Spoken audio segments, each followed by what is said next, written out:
నమస్తే, welcome to I dream.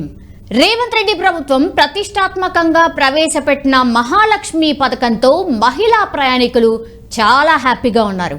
Ticket లేకుండా రాష్ట్రాన్ని మొత్తాన్ని కూడా చుట్టేస్తున్నారు. అయితే మహిళా ప్రయాణికులు హ్యాపీగా ఉన్నా తమకు మాత్రం నష్టాలు తప్పడం లేదంటున్నారు ఆర్టీసీ అద్దె బస్సుల యాజమాన్యాలు. సో మహాలక్ష్మి పథకం వల్ల బస్సులపై భారం పెరగడంతో పాటు ఇన్సూరెన్స్, డీజిల్ వినియోగం సమస్యలు తీర్చాలని డిమాండ్ చేస్తూ ఉన్నారు. తమ సమస్యలు పరిష్కరించకుంటే జనవరి 5 అంటే రేపటి నుంచి సమ్మెకు దిగుతామని సర్కార్కు ఒక అల్టిమేటం అయితే జారీ చేసిన సిచ్యువేషన్ కనిపిస్తోంది. మాట్లాడదాం ఏం జరుగుతోంది అసలు. ఎందుకంటే మహాలక్ష్మి పథకం చాలా ప్రతిష్టాత్మకంగా సర్కార్ తీసుకుంది కాబట్టి మరి ఈ అద్దె బస్సుల యజమానులు ఎవరైతే అల్టిమేటం ఇచ్చారో చర్చలు ఎట్లా సాగబోతున్నాయి, పరిష్కారం అవుతుందా కాదా, ఒకసారి మాట్లాడే ప్రయత్నం చేద్దాం. మా ఇన్పుట్ ఎడిటర్ సంజయ్ గారు అందుబాటులో ఉన్నారు. సంజయ్, ఇప్పుడున్నటువంటి సిచ్యువేషన్లో మహాలక్ష్మి పథకాన్ని ఎంత ప్రతిష్టాత్మకంగా తీసుకుందో సర్కార్ మనందరికీ తెలుసు. ఫ్రీ బస్సులో ఇప్పటికే 6 కోట్ల పైచిలకు మహిళలందరూ ప్రయాణం చేసేశారు వితిన్ 1 మంత్తోని. సో ఇప్పుడు యాజమాన్యాలు మేము నడపలేము బస్సులను, ఏంటిది కెపాసిటీకి మించి ఎక్కుతున్నారు, మా వల్ల కాదు అంటూ సమ్మె నోటీస్ ఇచ్చినటువంటి సిచ్యువేషన్. ఏం జరిగే ఛాన్సెస్ కనిపిస్తున్నాయి సంజయ్?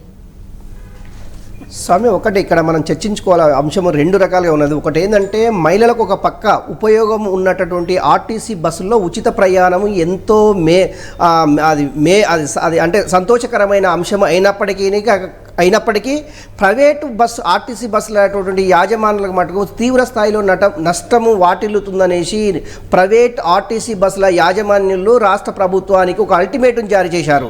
రేపు జనవరి 5వ తేదీ నుంచి ప్రైవేట్ ఆర్టీసీ బస్సులను అన్నిటినీ బంద్ చేస్తాము, రాస్తారోక చేస్తాము, అంటే ఆర్టీసీ బస్సులు ఎక్కడికక్కడ నడపనీయము అనే ఉద్దేశంతో ఆర్టీసీలో నడిపిస్తున్నటువంటి ప్రైవేటు బస్సుల యాజమానులు రేపు రాష్ట్ర ప్రభుత్వానికి ఒక అల్టిమేటం జారీ చేసిరని చెప్పుకోవచ్చు. ఒకటి. రెండవది ఏంటంటే రాష్ట్ర ప్రభుత్వం కొత్తగా కొలువుదీరినటువంటి తెలంగాణలో రేవంత్ రెడ్డి ప్రభుత్వంలో కొన్ని అంశాల మీద అంటే నిజమైన ప్రజలకు మేలు చేసేటటువంటి కార్యక్రమాలని చాలా కూడా ఇప్పటికే ప్రకటించడం జరిగింది. సూపర్ 6 అనేసి ఏదైతే అనుకున్నామో అందులో మహాలక్ష్మి అంటే ప్రతి మహిళకు రాష్ట్ర ప్రభుత్వము ఏదో విధంగా సేవా కార్యక్రమాలు చేయాలి, వాళ్ళని ఆదుకోవాలనే సదృద్దేశం అంటే ఒక నిశ్చిత అది ఒక సంకల్పంతో ప్రారంభించినటువంటి సూపర్ 6లో మహాలక్ష్మి అనే పథకం కింద ఆర్టీసీలో ప్రయాణించేటటువంటి మహిళలందరికీ ఉచిత ప్రయాణము, వీరు ఎక్కడ రాష్ట్ర వ్యాప్తంగా ఎక్కడ ప్రయాణించినా కూడా వాళ్ళకి ఎలాంటి ఛార్జీలు చెల్లించకూడదు అనేసి రాష్ట్ర ప్రభుత్వము దీన్ని ఎంతో ప్రతిష్టాత్మకంగా తీసుకొని సక్సెస్గా నడిపిస్తుంది.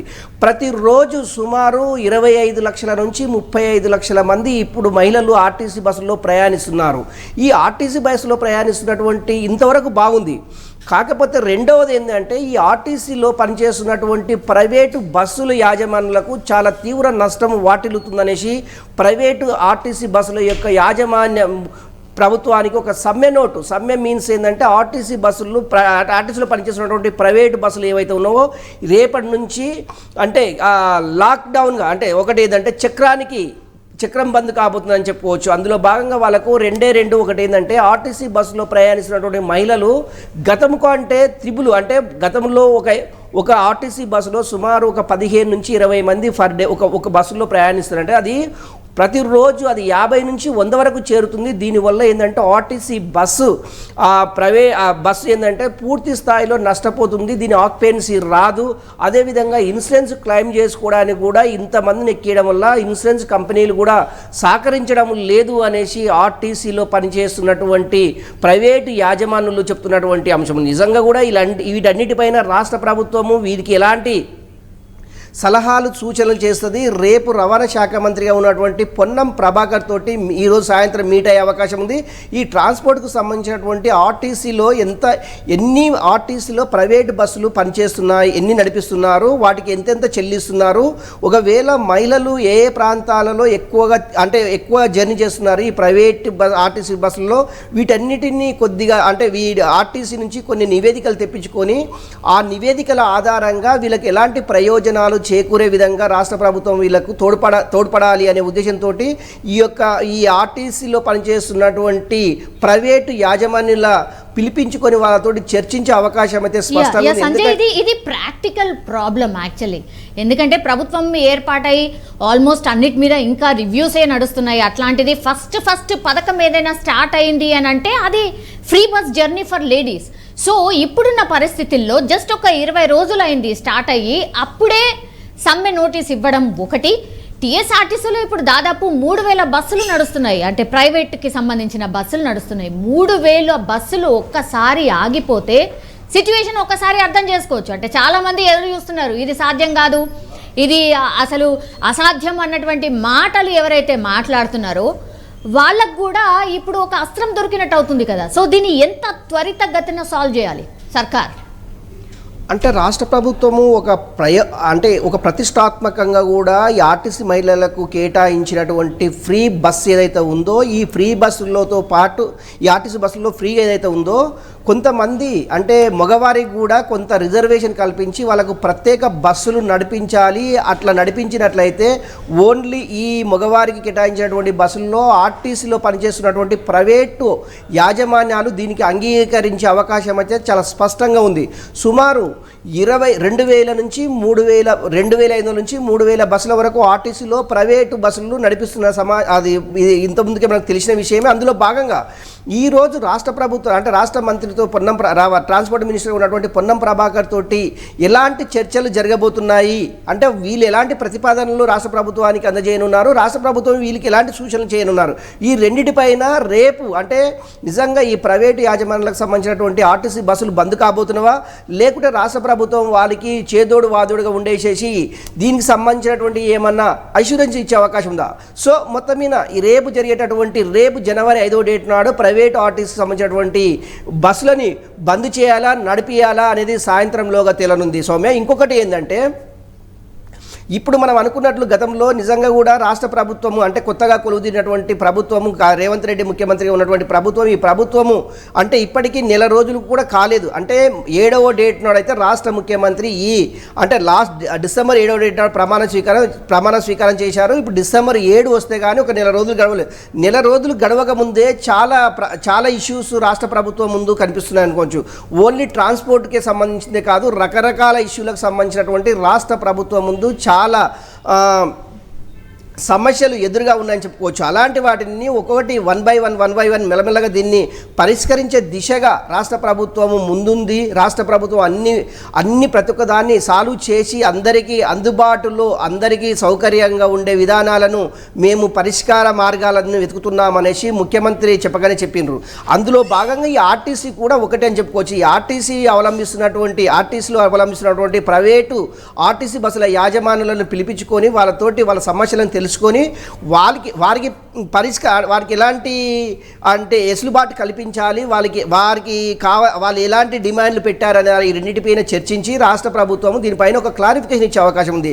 సౌమ్య, ఏదేమైనా కూడా ఇప్పుడు మనం అనుకున్నట్టు వీటికి సంబంధించినటువంటి ఇన్సూరెన్స్ కావచ్చు, వాళ్ళకి ఆక్యుపెన్సీ కావచ్చు, వీటిని అంటే ప్రయాణికులని బస్సులను పెంచిగిన ఒకవేళ ఆర్టీసీలో అంటే ప్రయాణికుల రద్దీని తగ్గించడానికి ఆర్టీసీ బస్సులు ఎప్పుడైతే పెరుగుతావో ప్రయాణికుల రద్దీ కూడా తగ్గే అవకాశం ఉంది. ఇలా కూడా రాష్ట్ర ప్రభుత్వం యోచిస్తున్నట్టు మనకు తెలుస్తుంది సౌమ్య. కానీ సంజయ్, ఇంకో పాయింట్ ఏంటంటే ఇక్కడ ఇప్పుడు కెపాసిటీకి మించి బస్సులలో ఎక్కుతున్నారు కాబట్టి మా బస్సులు పాడవుతున్నాయి అనేది మెయిన్ రీజన్ ఇప్పుడున్నటువంటి యాజమాన్యులు చెప్తుంది. అట్లాంటప్పుడు ఇప్పుడు ఆర్టీసీకి సంబంధించిన బస్సెస్ అంటే గవర్నమెంట్ బస్సెస్ ఏవైతే ఉన్నాయో మనందరికీ తెలుసు చాలా కాలం నుంచి అసలు కొత్త బస్సులు కొనలేదు. మరి వాటి పరిస్థితి ఎట్లా ఉంటుంది?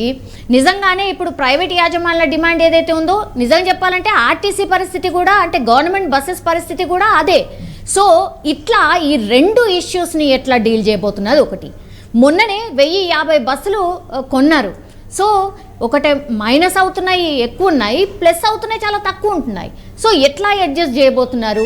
అండ్ ఇంకోటి ఏంటంటే ఆర్టీసీ ఎండీ సజ్జనార్ కూడా బస్సులను ఫ్రీ బస్సు స్టార్ట్ చేసేటప్పుడు ఒకటే చెప్పారు, మేము ఒక నెల రోజుల పాటు అబ్జర్వేషన్ చేయబోతున్నాం, దానికి సంబంధించి నివేదిక తయారు చేస్తాం, ఆ తర్వాత మేము రివ్యూ చేసుకొని దానికి తగ్గట్టు సెటిల్ డౌన్ చేసుకోబోతున్నాం అన్నటువంటి మాట కూడా చెప్పారు. సో ఇవన్నిటి మీద ఎంత సీరియస్ రివ్యూ జరగబోతోంది సంజయ్? ఒకటి స్వామి అంటే సజ్జనార్ ఆర్టీసీ ఎండీగా ఉన్నటువంటి సజ్జనార్ కూడా దీనిపైన ఒక స్పష్టమైన ఆదేశాలు జారీ చేయడం జరిగింది. అంటే ఇప్పటివరకు రాష్ట్ర ప్రభుత్వానికి అందజేయలేదు. రాష్ట్ర ప్రభుత్వం దీనిపైన కూడా ఒక రివ్యూ ఏర్పాటు చేస్తుంది. ఒకటి, ఆర్టీసీలో ప్రైవేటు బస్సులు నడిపిస్తున్నటువంటి సుమారు 2500 నుంచి 3000 బస్సులు మాత్రమే ఉన్నాయి. కాకపోతే ఈ 2500 బస్సుల నుంచి 2500 నుంచి 3000 బస్సులు ఏవైతే ఉన్నావో వీటి అన్నిటిని పూర్తిగా రద్దు చేసేసి రాష్ట్ర ప్రభుత్వమే కొత్తగా కొనుగోలు చేసే అవకాశం కూడా కనిపిస్తుంది చాలా స్పష్టంగా. ఎందుకంటే మొన్న 1050 బస్సులని కొత్త వాటిని అంటే లగ్జరీ బస్సులు కావచ్చు, పల్లె వెలుగు కావచ్చు, రకరకాల సూపర్ లగ్జరీ కావచ్చు, ఇలాంటి బస్సులన్నింటి సుమారుగా 1000కి పైగా బస్సులని రాష్ట్ర ప్రభుత్వము పొన్నం ప్రభాకర్ రాష్ట్ర ట్రాన్స్పోర్ట్ మినిస్టర్ ఉన్నటువంటి పొన్నం ప్రభాకర్ దీన్ని ఇనాగ్రేషన్ చేయడం జరిగింది.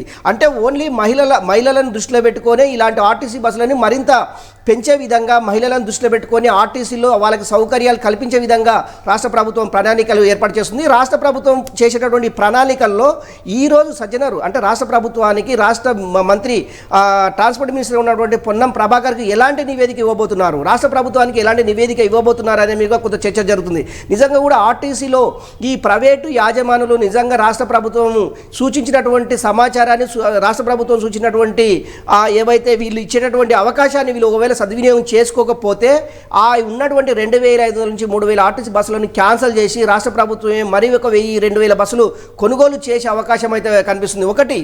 ఒకవేళ రాష్ట్ర ప్రభుత్వము కొనుగోలేని పరిస్థితి ఒకవేళ టైం పట్టినట్టయితే ఇప్పుడు ఆర్టీసీలో పనిచేస్తున్నటువంటి సుమారు 2500 నుంచి 3000 ప్రైవేటు ఆర్టీసీ బస్సులు ఏవైతే ఉన్నాయో వాటినే ఒకవేళ యాజమానులే దాన్ని ఒకవేళ విక్రయించినట్లయితే రాష్ట్ర ప్రభుత్వమే కొనుగోలు చేసి వాటిని ఫ్రీగా నడిపించే అవకాశం అయితే చాలా స్పష్టంగా ఉంది. అంటే రెండు విధాలుగా ఆర్టీసీ ఎండీగా ఉన్నటువంటి సజ్జనారు రెండు నివేదికలను తయారు చేశారు. ఈ రెండు నివేదికల్లో రాష్ట్ర ప్రభుత్వానికి ఏది మేలుగా ఉంటుంది, రాష్ట్ర ప్రభుత్వం ఇచ్చేటటువంటి ఈ రెండు నివేదికల ఆధారంగా మహిళలకు కానివ్వండి, పురుషులకు కానివ్వండి, వీళ్ళకి ఎలాంటి ఇబ్బంది లేకుండా వారికి స్పష్టమైన ఆదేశాలు జారీ చేసేసి ఈ యొక్క నివేదికని దృష్టిలో పెట్టుకొని రాష్ట్ర ప్రభుత్వం ఆర్టీసీని నడిపించే అవకాశం అయితే స్పష్టంగా ఉంది. ఒకటి, ఆర్టీసీ ఎప్పుడే కానీ యాజమానులు భయపెట్టించేటటువంటి ఈ భయభ్రాంతులకు గురి కాకుండా రాష్ట్ర ప్రభుత్వము మహిళలు కావచ్చు, పురుషులు కావచ్చు, రకరకాల ఆర్టీసీలో ప్రయాణం సుఖంగా ఉండాలనే ఉద్దేశంతో ప్రయాణం కొనసాగించాలనే ఉద్దేశంతో రాష్ట్ర ప్రభుత్వం ఈ ప్రతిష్టాత్మకంగా చేపట్టినటువంటి ఫ్రీ సర్వీసులను ఇది ఎప్పుడు నడిపించాలి అంటే ఏదో తాత్కాలికంగా నడిపించేసి దీన్ని క్లోజ్ చేసేది కాదు. అంటే కాంగ్రెస్ ప్రభుత్వం అధికారంలో ఉన్నన్ని రోజులు రాష్ట్రంలో మహిళలకు ఉచిత ఆర్టీసీలో ప్రయాణం కల్పించాలనే ఒక సదుద్దేశంతో రేవంత్ రెడ్డి ఈ యొక్క మహాలక్ష్మి కార్యక్రమాన్ని చేపట్టారని చెప్పవచ్చు. మొత్తం మీద ఇటు ఆర్టీసీ అదే రాష్ట్ర ప్రభుత్వం కావచ్చు, ఇటు ఆర్టీసీలో పనిచేస్తున్నటువంటి ప్రైవేటు యాజమానులు కావచ్చు, వీళ్ళిద్దరి మధ్యలో సాయంత్రం లోపు ఒక సయోధ్య కుదిరితే తప్ప ఆర్టీసీలో మనగడ కొనసాగించలేమనేసి ప్రైవేటు యాజమానులు చెప్తున్నట్టు అంశం. నిజంగా కూడా వాళ్ళు ఎలాంటి డిమాండ్లు రాష్ట్ర ప్రభుత్వం ముందు పెట్టబోతున్నారు, రాష్ట్ర ప్రభుత్వం వాళ్ళకి ఎలాంటి సలహాలు సూచనలు చేయబోతున్నారు అనేది సాయంత్రం 5 తర్వాత కానీ తెలియబోతుంది. Soumya, yes, all right Sanjay, మొత్తం మీద అది ట్రాన్స్పోర్ట్ మీద అయితే పూర్తిగా ఒక రివ్యూ జరిగే అవకాశం అయితే డెఫినెట్లీ కనిపిస్తోంది. ఎందుకంటే రేవంత్ రెడ్డి ప్రభుత్వం ప్రతిష్టాత్మకంగా ప్రవేశపెట్టినటువంటి మహాలక్ష్మి పథకం ఏదైతే ఉందో ఇది రాష్ట్ర సర్కార్ అధికారంలోకి వచ్చిన తర్వాత ఫస్ట్ టేకప్ చేసినటువంటి పథకం ఇది. సో మహాలక్ష్మి పథకంతో మహిళా ప్రయాణికులు చాలా హ్యాపీగా ఉన్నారు. టికెట్ లేకుండా రాష్ట్రాన్ని పూర్తిగా చుట్టేస్తున్నటువంటి పరిస్థితి. అయితే మహిళా ప్రయాణికులు హ్యాపీగా ఉన్నా సరే తమకు మాత్రం నష్టాలు తప్పడం లేదంటున్నారు ఆర్టీసీ అద్దె బస్సుల యజమానులు. సో మహాలక్ష్మి పథకం వల్ల బస్సులపై భారం పెరగడంతో పాటు ఇన్సూరెన్స్ అండ్ డీజిల్ వినియోగం సమస్యలు తీర్చాలని వారైతే డిమాండ్ చేస్తూ ఉన్నారు. తమ సమస్యలు పరిష్కరించకుంటే జనవరి 5 అంటే రేపటి నుంచి మేము సమ్మెకు దిగబోతున్నామని సర్కార్ కూడా అల్టిమేటం జారీ చేసినటువంటి సిచ్యువేషన్. ఇందులో ఇంకొకటి ఒక చిన్న అంశం ఏంటంటే వాళ్ళు డిమాండ్ చేస్తున్నదంటే గత ప్రభుత్వము ఆర్టీసీ యజమానులకు ప్రైవేట్ యజమానులకు ఏదైతే బకాయిలు ఉన్నావో ఆ బకాయిలు కూడా ఇప్పుడు రాష్ట్ర ప్రభుత్వం ముందు ఉంచేటటువంటి అవకాశం చాలా స్పష్టంగా అనిపిస్తుంది. ఎందుకంటే సుమారు ఒక్కొక్క అద్దె బస్సుకు సుమారు ఒక 5-6 నెలల నుంచి ఆర్టీసీ అది ట్రాన్స్పోర్ట్ ఆర్టీసీ డిపార్ట్మెంటు ఆ అద్దె బస్సులకు అద్దెలు చెల్లించలేదనేసి కూడా అద్దె బస్సుల యాజమానులు చెప్పడం జరుగుతుంది. నిజంగా కూడా ఇది కూడా అంటే ఎంతవరకు ఈ అమౌంట్ డ్యూ ఉంటుంది, ఇవి అంటే ఈ ఆర్టీసీ ఎంత వాళ్ళకు ఆ చెల్లింపులు చేయాలి, వీటిపైన కూడా ఒక సమీక్ష చేసే అవకాశం ఉంది. నిజంగా కూడా వాళ్ళు ఒకవేళ ఈ అమౌంట్ చెల్లిస్తే, అంటే ఏదైతే అద్దె బస్సులకు డ్యూ పేమెంట్ ఉందో ఆ పేమెంట్ ఇస్తేనే కానీ వీళ్ళు బస్సులో నడిపిస్తారా, లేకపోతే వాటిని కొనసాగించే అవకాశం ఉందా అనేది కూడా ఒక చర్చ అయితే జరుగుతుంది Soumya. Yes, all right Sanjay, మొత్తం మీద అది ట్రాన్స్పోర్ట్ మీద అయితే పూర్తిగా రివ్యూ టేకప్ చేసే అవకాశం కనిపిస్తోంది. ఎందుకంటే ఇది ప్రతిష్టాత్మకంగా తీసుకున్నటువంటి పథకం కాబట్టి డెఫినెట్లీ దీనిపైన రివ్యూ జరగబోతోంది.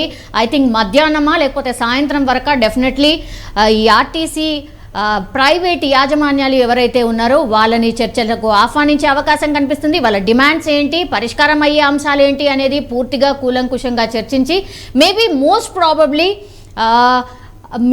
వాళ్ళైతే సమ్మెకు దిగకుండానే చూసుకుంటుంది సర్కార్ అనే మాట కూడా వినిపిస్తుంది. చూడాలి మరి సాయంత్రం వరకు ఎలాంటి అప్డేట్ వస్తుందో చూడాల్సిందే.